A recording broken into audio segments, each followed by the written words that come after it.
In this video, I'm talking through exempt distribution demergers because companies can't simply hand a trade or a subsidiary out to its shareholders without potentially extremely significant tax exposure. So we have the exempt distribution rules that allow the company to do so without tax, provided numerous conditions are satisfied. So this is the third in a series of videos, so if you've missed the previous two, take a look back where I discuss the fundamental principles of demergers. A non-cash dividend, for example, a parent company transferring a subsidiary to its shareholders, is a distribution. And distributions get taxed as dividend income in the hands of the recipient. And that alone can trigger huge tax liabilities because it's income. So we have the exempt distribution rules in sections 1076 to 1083 of CTA 2010, and that switches off that income tax charge, provided you satisfy the conditions. There's two types. In a direct demerger, the parent declares a dividend in specie of the subsidiary itself. The shareholders end up holding both the parent company and the former subsidiary directly. In an indirect demerger, the parent company transfers either a trade or the subsidiary to a new company, and the new company issues shares to the parent shareholders as consideration. That's sometimes referred to as a three-cornered demerger. Why does that matter? In a direct demerger, it only works if you're transferring a 75% subsidiary. You can't direct demerge a trade. So that is crucial. Under an indirect demerger, we're brought into the scheme of reconstruction provisions, which I talked about on the previous video. There's numerous conditions, as I've said, that must be met, which most often can be the cause of having to undertake a different type of demerger if they're failed.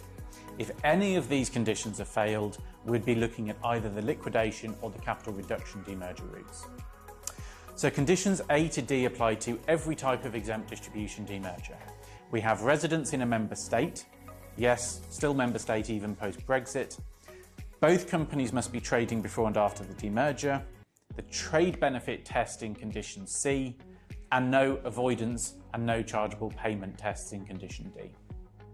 For direct demergers, we have conditions E and F, which add that the subsidiary shares must constitute whole or substantially whole of the parent's holding, and the parent must be remaining a trading company or the holding company of a trading group after the demerger.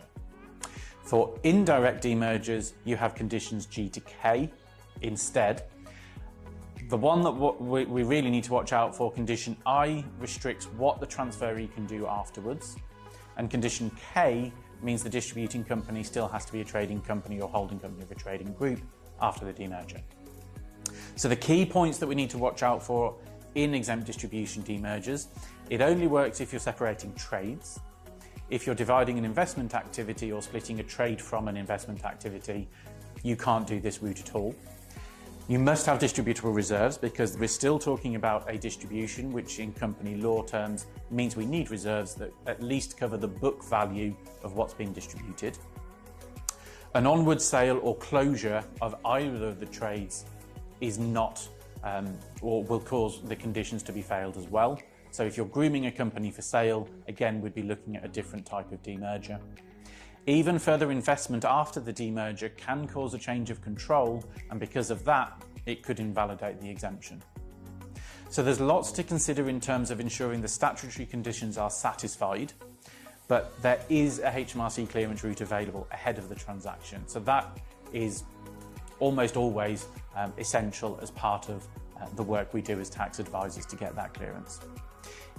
Next video, I'm going to talk about liquidation demergers and how they can be used as an alternative where those conditions that I've just mentioned are failed, and I'll also talk about why we often don't do these or liquidation demergers as much these days, since the Companies Act 2006 opened up the capital reduction demerger route as well, much more easily. As always, like, comment, share. It lets me know that these videos are well received, and if you have any comments or interpretation of this legislation, really interested to hear everyone's thoughts.